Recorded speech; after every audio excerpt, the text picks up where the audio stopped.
Welcome back to Creative Perspective. Today we're thrilled to have a guest who's no stranger to taking creative risks, Arron Atkins, better known as Comedy Bad Boy, the young American comedian and musician with a unique story. Arron, thanks for joining us on Creative Perspective. Thanks for having me, Mark. It's good to hear you again. Uh, Listeners might know you from your stand-up days here in Manchester. We'll have a few listeners from the baseball club, but recently you've been making waves in music, so let's jump right in. So, Arron, I hate to say it, but I have been a big fan of your work as a comedian, and I've recently been following the music you've been doing online. So you went from crushing audiences with your comedy, making music. What sparked that creative shift? Uh, well, thanks for having me on, Mark. First of all, great to be here. Uh, really, what sparked the creative shift for me was there's not any place to do comedy in El Paso. Not really. Manchester was a great city as far as the art scene, being able to go out every night, every other night, and do comedy. That's the best part, just standing up on stage. The rest of it's kind of gravy. And here in El Paso, it's a lot of crap between the gravy. You got one or two shows a week, maybe one show a week, a open mic a week, and so it's a lot more of everything else around comedy, which is the networking and the anxiety of people really do need to like you. It's a very anxious thing. People like myself with anxiety walking around the world already, you want people to like you, but in comedy, it's like it's a career. Your career kind of depends on whether or not you're a good hang to people. And I'm comedians in general are not known for being the most neurotypical, happy people. And manic and happy aren't necessarily the same thing. So it wasn't the best thing for me. And also, thing I liked about comedy was being told how great I am. I was really good at it. People told me how great I was. I really like that. But comedy's not really an art that you make for yourself. How can it be for yourself if you repeat it, uh, you know, 3 times a night, 5 nights a week? You know, it's not. I'm not getting anything out of it except what you're getting out of it, and that got kind of tiring after a while. My music is not good, but it's enjoyable to me, to make it, and it's also it's a lot lower of a bar. People don't really comedy. You have to be good for them to want to sit around, but music, if it's there, people don't care. They'll sit around and hear my tinky tinky little guitar regardless. So do you hope that in time, through practice, now you've made this creative switch, you may get that same sort of neurotypical enjoyment when people start appreciating you, telling you that they enjoy it or like your take on particular songs? Do you hope that happens in time? Yeah, I'm honestly trying to avoid it a little bit because I get really manic, especially with music. That's what I loved about comedy was it was like a little dose of mania every day. Getting on stage and have everybody in this room likes you, pretty objectively. And with music, it's kind of a similar thing. I make a demo and I'll send it to my mom, my girlfriend, my friends like that. And just off that one thing, if they say, "Oh, I like it," honestly, it triggers this kind of mania in me for like a week. It's kind of a problem because music is different from comedy in that you have one hit song and now you're like a rich, famous. Your whole life has changed. It's not the same with comedy. So someone telling you like, "Oh, this song's amazing! Like this is a hit," it means a lot more. It can mean a lot more for your life. And even though it doesn't really in the long run, it's probably not going to be a hit, and it probably doesn't matter. But for some reason, music really gets me kind of manic with it, so I'm trying to avoid it. I'm really trying to keep art for myself with this. That's the big thing about the difference between music and comedy for me is that I'm just trying to keep music for myself. Comedy was for the audience. This music is it's for me. Yeah.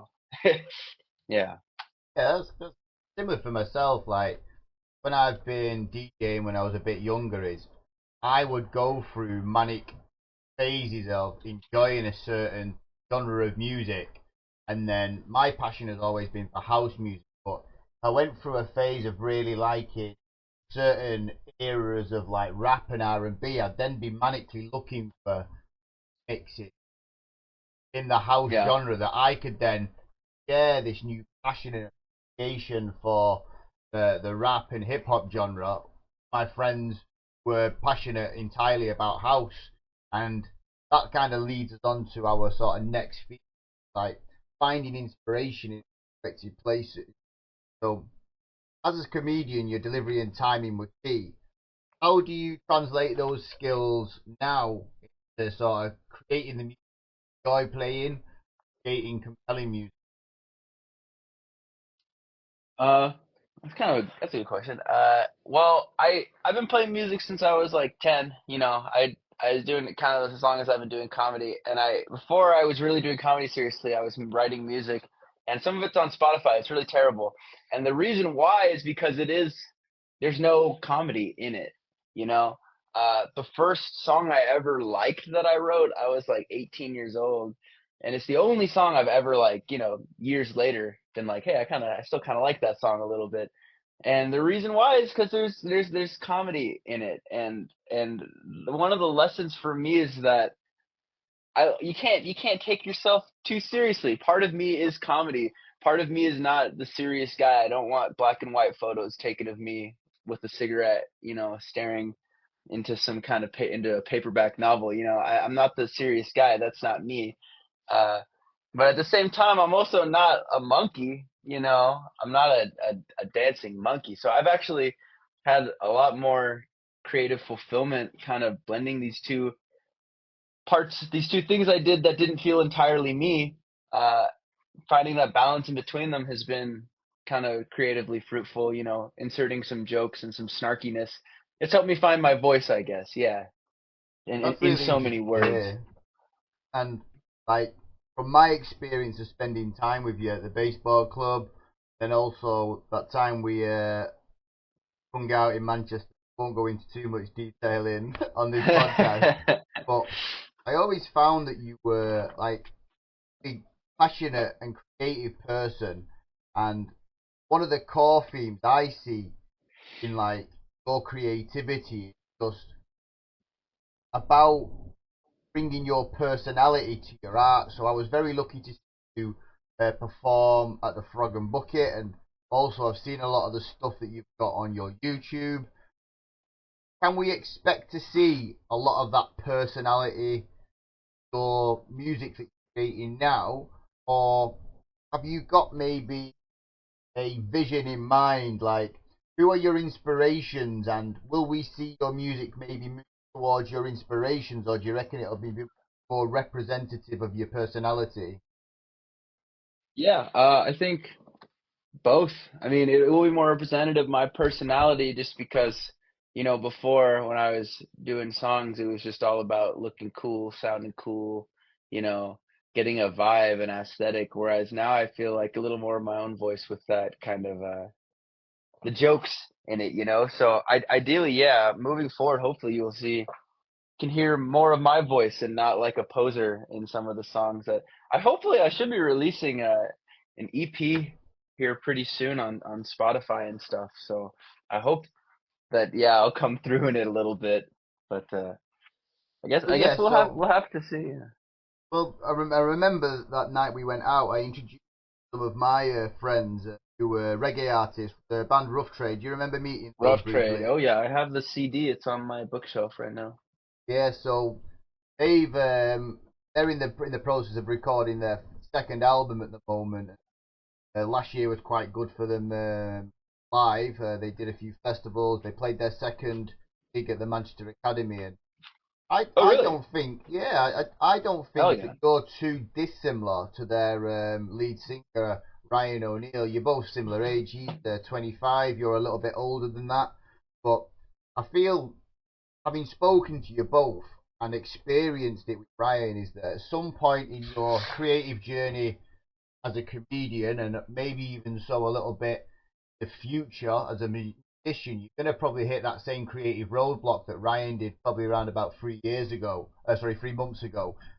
Have you got any sort of strategies or any sort of way that you kind of tackle those roadblocks? Because you may have had that in your comedy writing, and will you use those same strategies when you get those sorts of roadblocks when it comes?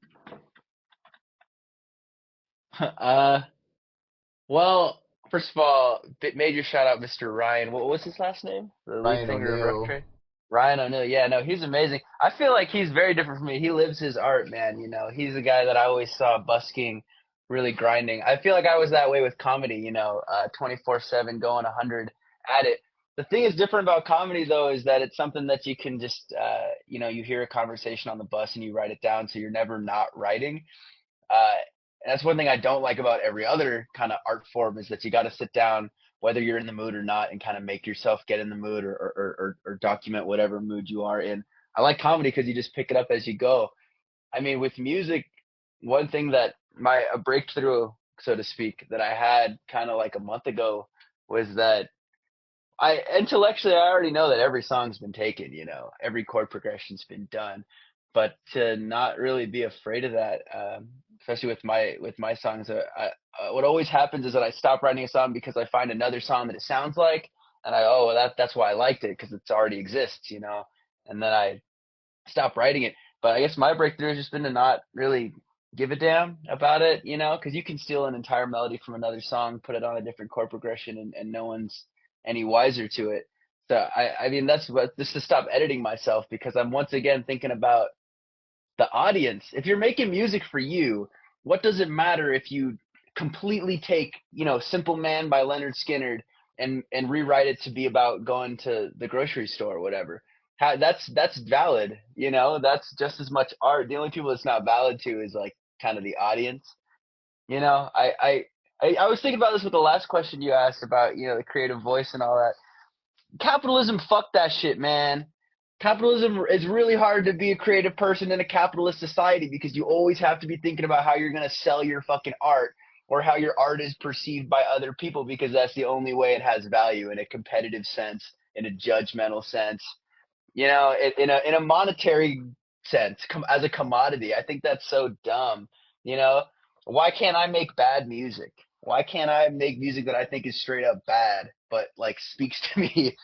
Everything's got to be good. Everything's got to be good, and you got to do good forever. Like with comedy, I've moved on a little bit, but I don't feel like I'm a failure in that. I feel like I did it, and I succeeded at it, and I Yeah. moved on.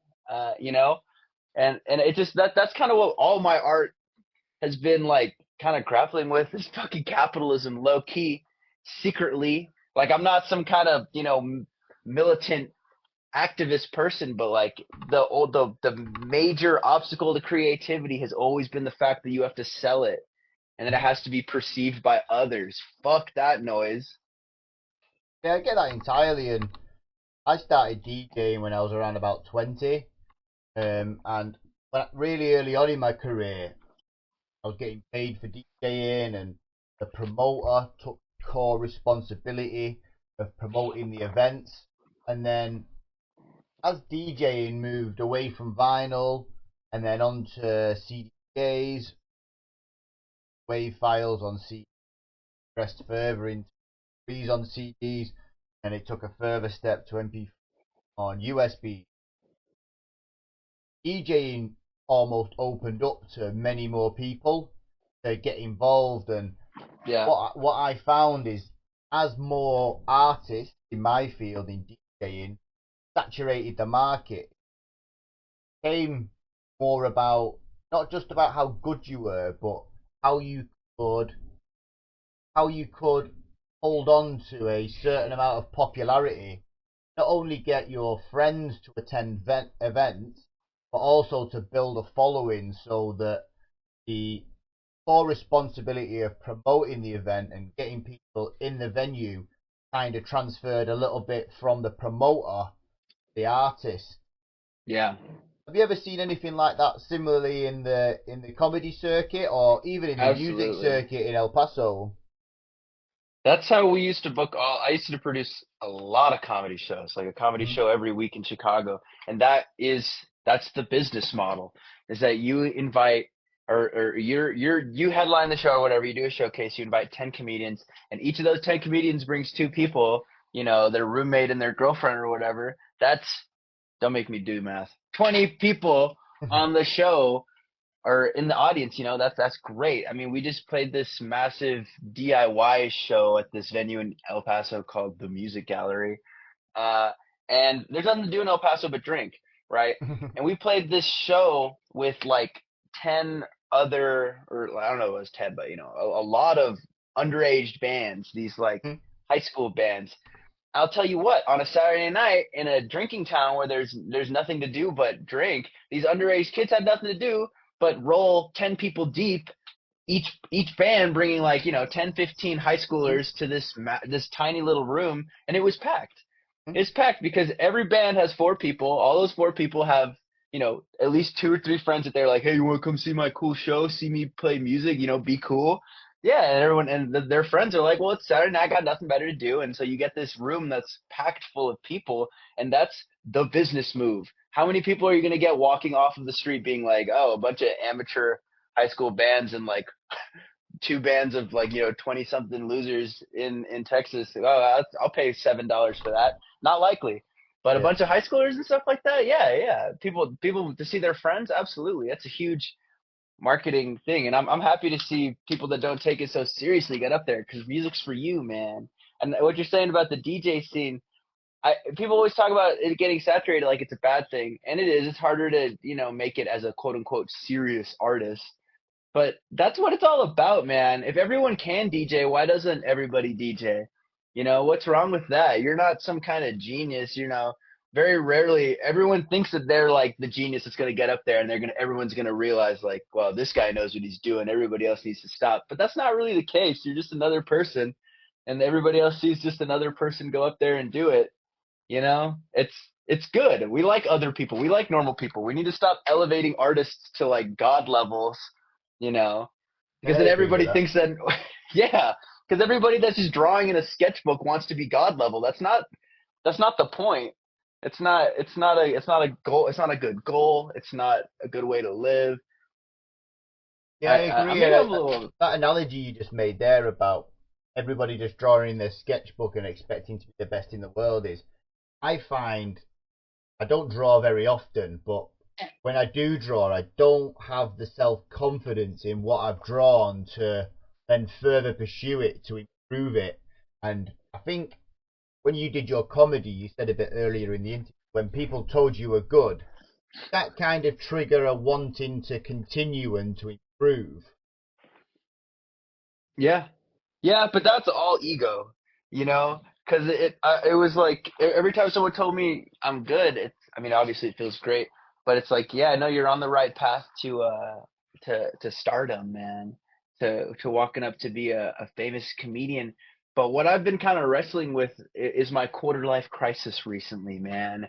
Every day is the same, and truly, like intellectually, I've always been existentialist, Camus, Nietzsche type of shit, but honestly, we are walking around planet Earth for 80 years. Like, this is the part of my life where I feel it in my soul that, like, you're not doing anything here but walking around for 80 years. And even if I became, like, a successful, comedian, is that what I want my existence to be, man? Driving from club to club, doing shows, and doing the next one. There's not really an end. My goal is to get to that point, but once I'm at that point, what do you want? Is that going to be my life? It's kind of like you just got to fill the days. And apart from how good the ego feels, like, is this how I want to fill my days though? Yeah, Telling I get that. jokes? Could I not? I could benefit. I feel like I could benefit society a little more than jokes. Pardon me. Oh, I get that entirely. And one of the things that really inspired me about your story is how you went from being at university here in the UK, studying writing and comedy, but when you chose to move back to the US, how you chose to basically be studying, to doing geochemistry or geosciences similar to what I did. And is there any particular reason why you chose to do that, or does it fall on that same theme that you feel that I believe that there is enough time now in the modern lifetime that you can be a creative for half of your time, and you can also be constructive and contributing to society the other half of the time. Does that kind of make sense? Yeah, yeah, and I don't want to say that like making art is not a contribution to society. Hmm. Like Bella just watched what is it, Naked Birds? What is it? I don't know the new show, and that genuinely affected her, and that art had an impact, you know. And I see that is there's value in it. Um, but to me, like yeah, geology is just like whether I want to feel that way or not. The music it matters to me when I'm making it, and then if I release it, it matters if someone says they like it. And if they don't like Hmm. it, it kind of loses a lot of its value to me. That's not a good sign. Geology, on the other hand, is something that like I like to read these papers. Hmm. I like it to look at the rocks. I live in the desert. It's a giant geology museum. Hmm. It brings me joy. I'm on Earth for 80 years. Um, I want to try it all. It's not a failure to me to stop doing something and start something else. It's a success that I did it in the first place, you know. And it, I geology is kind of the next thing for me. I want adventure in my life. Knowledge. You know, my mom's a scientist, my grandma was a scientist, my great grandpa was a scientist. I got lots of scientists in my family. It feels very natural for me. I want to travel the world and read rocks and stuff like that. I also have gripes with the geosciences industry. You know, I can't say like you want to talk about capitalism ruining art. God damn. I mean, the mining industry is like capitalism at its most exploitative, to be honest. Or not its most exploitative, but definitely top five. It's pretty you know it has its issues as well, but Yeah, definitely. No, I I get that. I get that. So let's jump back to your current music then. So I've seen you playing guitar a lot yourself, but obviously one man does not make a band. Can you tell us a little bit about the musicians that surround you when you do take to the stage? oh yeah so I'm in a band called Love Gush. uh it's four of us. We got the drummer Ricky, bassist Donnie, myself, I'm the lead guitar player, and we got our singer songwriter guy Tyler. Yeah, he writes the songs. It's really nice to have someone do the structure and stuff like that. I like to write songs too, you know, contributing a couple songs here and there, mostly the lead parts. But it's really nice to be able to like. It's been a great balance that I can, you know, go to the lab and do geology all day, and then go to practice, and there's a new song, you know, and it has a verse, chorus, and a bridge, and all that good stuff. So it's nice to not be like just grinding as hard as I possibly can for the least amount of like creative feedback. It's good to have like other people pulling their weight, and so we move forward as a unit, booking a lot. We play every weekend for about it's nice indie rock. Hmm. Other than that, I have another band called Detour, which is like a little more of like a grungy band with my friends. Uh, and then I'm trying to do my own solo project. And the reason I can get away with doing so much is because I do not write the songs for both of those bands, really. It's nice to show up and yeah, play the lead part. So my own personal stuff. I'm still deciding on a name. You want to help me pick one, Mark? An Uh, artist name for yourself. yeah, like an artist name, but I want to be one of those solo artists that has like a band type name, you know, so it's kind of mysterious, and also so I can like cycle people in and out of it, you know. I got a couple names if you want to hear some of my band names. I think you should be called Diamond Walker because you pitch me. Diamond Worker, Walker. Diamond Walker. Yeah, where you said you thought you looked like a Navy SEAL, but you actually look like an actual SEAL. uh, looks like he's still a funny guy. so But no, I no, go really on. hate it. Let's have a listen to some of the names that you've Okay, thought of so far. Let's see what the listeners. here's a band name: Panera Lemonade. Ooh, but you guys don't have What's a Panera. Panero? I like the lemonade bit, Oh, but oh, not quite sure what the Panero Panera is bit is. it's a sandwich company out here, but they made this charged lemonade which has so much caffeine that people have actually died from like heart attacks because it Okay. had too much caffeine. And So is that what just a they little. brand it as? Is Panero lemonade? Is that what the product's called? Yeah, it's called charged lemonade from Panera. I Okay. don't think it's a bad name, but I reckon the branding around it might be a little bit tough. What else we Yeah, got in the locker? You have to explain it like that. I don't like it. Human grease. Huh? And That's that'd be like a you grungy solo, band. yeah?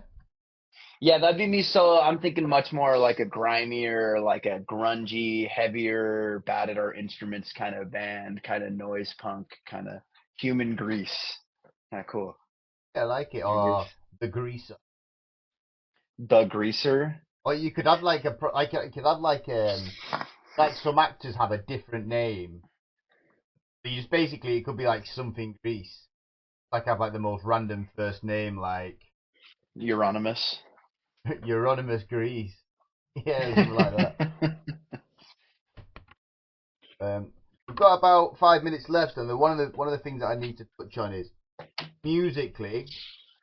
Who would you say are sort of like five bands past and five bands present that kind of really sort of helped sort of mold the sort of music that you're trying to make at the moment? So we'll start with like five bands past who of that you really enjoy because you were talking a bit about like the sort of grunge and the music that you're playing now. Is there any sort of big names that you can think of that are sort of Bee Gees. helping?